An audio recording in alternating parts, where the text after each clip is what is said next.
On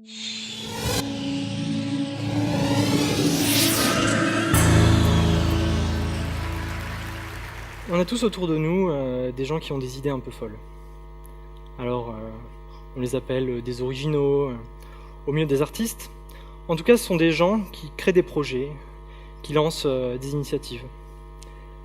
Aujourd'hui, à travers plusieurs de ces personnes, j'ai envie de vous montrer ce qu'on peut retenir de la création à l'ère d'Internet. Et quand je dis création, il faut plutôt le prendre au sens de la créativité, pas seulement artistique, mais de l'initiative en règle générale. Alors, la première personne que je veux vous présenter, on peut certainement parler d'originalité, vu que au lycée, c'était un des seuls fanas de musique classique. Et même fanat jusqu'à en composer. Vous avez ici sa première œuvre, un Ave Maria. Malheureusement, ce fut aussi sa dernière. Et oui, imaginez un lycéen, il y a 10 ans, tout seul dans sa chambre, face à son mur, sans possibilité de pouvoir se connecter à d'autres personnes qui auraient les mêmes intérêts que lui, sans aide, peut-être sans inspiration aussi. C'est extrêmement dur.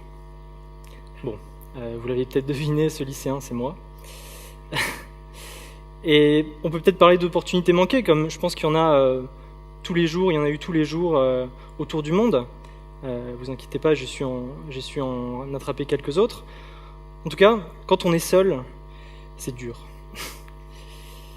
La deuxième personne que je vais vous présenter n'a pas eu ce problème. Je vous présente Fred. Alors, Fred, dans la catégorie idée folle, il est plutôt bien classé, parce que son idée à lui, c'était de prendre un des chefs-d'œuvre de la littérature américaine, Moby Dick, et de le traduire dans une nouvelle langue, plutôt surprenante, puisqu'il s'agit des smileys. Eh oui, ça tourne, ça turbine. En l'occurrence, ici, ce sont des emojis. Alors les emojis, c'est des petits caractères que s'envoient tous les adolescents au Japon. C'est vraiment une nouvelle forme de communication qui est en train d'émerger, de se créer. Et Fred s'est dit, faisons le grand écart. Prenons quelque chose de très vieux, traduisons-le dans quelque chose de très nouveau, et voyons ce qui se passe. Bon, projet fou, on est d'accord.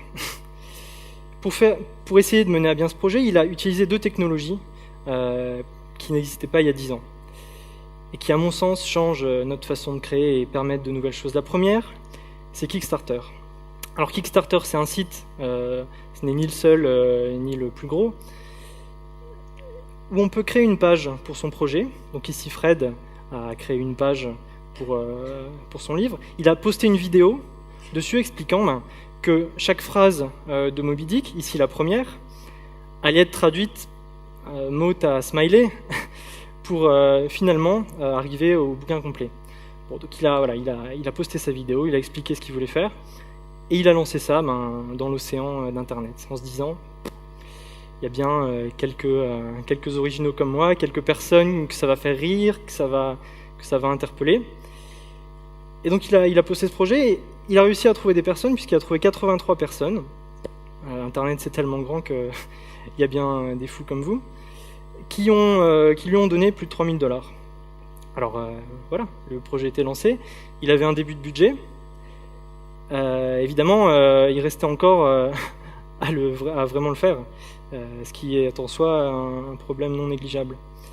Et il a utilisé une deuxième technologie qui s'appelle Amazon Mechanical Turk, c'est un site d'Amazon, qui en fait vous permet d'envoyer sur ce site une liste de tâches répétitives qui vont pouvoir être exécutées par des internautes tout autour du monde.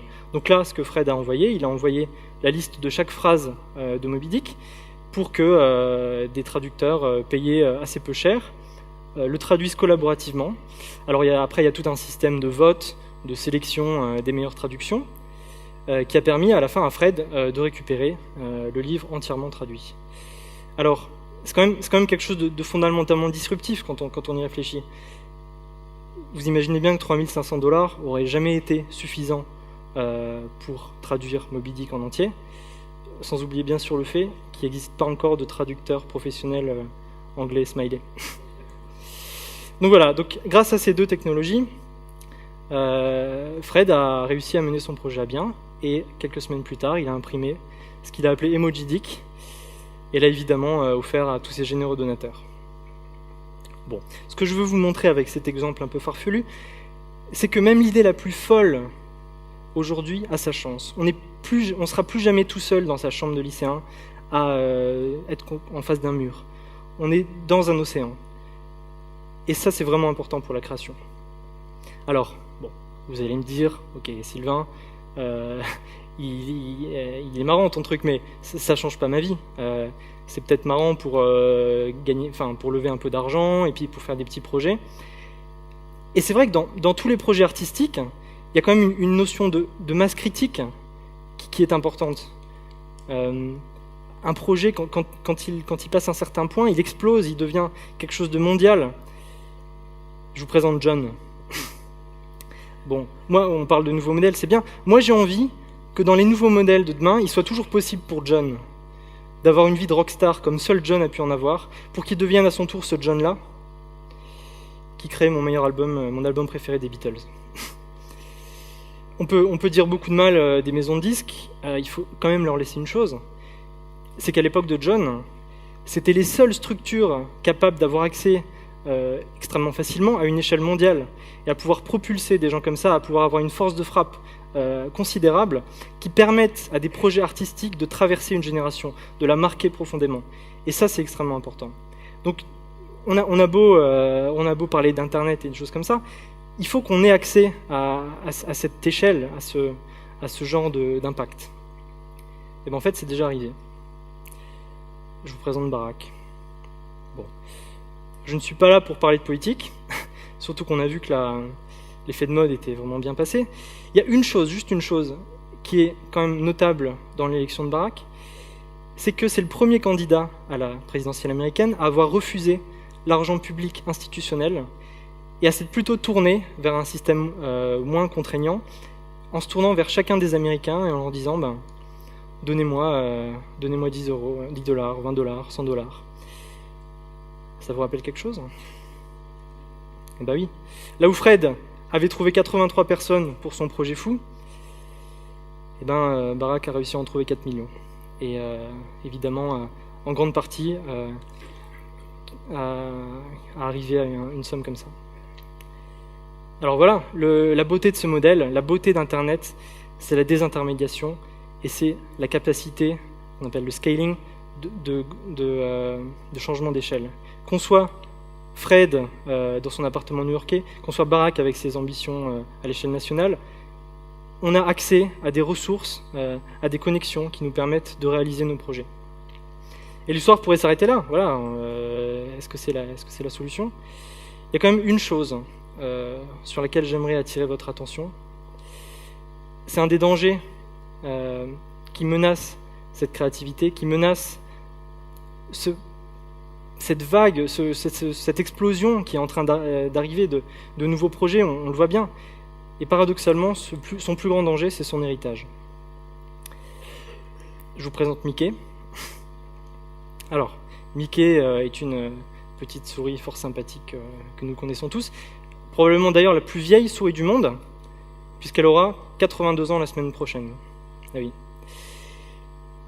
Et malgré son âge avancé, malgré les milliards qu'elle a fait gagner à ses créateurs, ses créateurs refusent de nous laisser nous amuser avec lui. Si vous me permettez juste un tout petit rappel historique, en 1790 fut créé le copyright, vous en avez tous entendu parler. Au début, le copyright était une durée de 28 ans, suite à laquelle une œuvre tombait automatiquement dans le domaine public. Le domaine public, c'est ce qui nous permet d'avoir des choses comme ça qui existent. Et c'est évidemment ce qui a permis à Fred de pouvoir traduire Moby Dick sans avoir d'autorisation à demander à personne. On sait très bien qu'un des ressorts importants de la créativité, c'est la réutilisation, le remix, la modification, les influences. Et bien ce domaine public, il est malheureusement en voie de disparition. À chaque fois que Mickey, à quelques années devant lui, a vu le domaine public arriver à la fin de ses 28 ans, et ben la durée du copyright a été rétroactivement rallongée par des lois. Si bien que maintenant, on est arrivé à plus de 100 ans et on n'a plus rien pendant quelques années qui va tomber dans le domaine public. On est en train de créer une masse de contenu protégé, une masse de copyright qui est extrêmement dangereuse. Parce que quelle est la motivation à créer si le danger d'un procès, le danger de marcher sans faire exprès sur les pieds de quelqu'un d'autre devient exponentiel, comme l'est la création? Est-ce qu'on veut vivre dans un monde où la créativité des uns s'arrête là où commence celle des autres? Évidemment non. Et la dernière personne que je veux vous présenter a la solution. Elle a le pouvoir de reprendre en main cet héritage et de le partager beaucoup plus librement avec le reste du monde, grâce à toute une série, je vous en ai présenté 2, de services internet, de start-up innovantes, d'outils modernes. Je vous présente vous. Et oui, vous, chacun d'entre vous, vous avez été élu par le Time Magazine Personne de l'année. Le Time dit « Bienvenue dans votre monde ». Il a raison. Vous et moi, je peux dire nous, sommes la première génération à avoir dans nos mains des outils d'une simplicité extrême, vous les utilisez tous les jours, certains, qui nous permettent non seulement de financer les projets des autres, mais également d'être créatifs nous-mêmes. Jamais personne, jamais n'importe quelle génération n'a eu autant de pouvoir collectif et de capacité d'initiative entre ses mains. Évidemment, à nous de l'utiliser pour créer des dynamiques de paix, et j'espère un jour réaliser les rêves de John.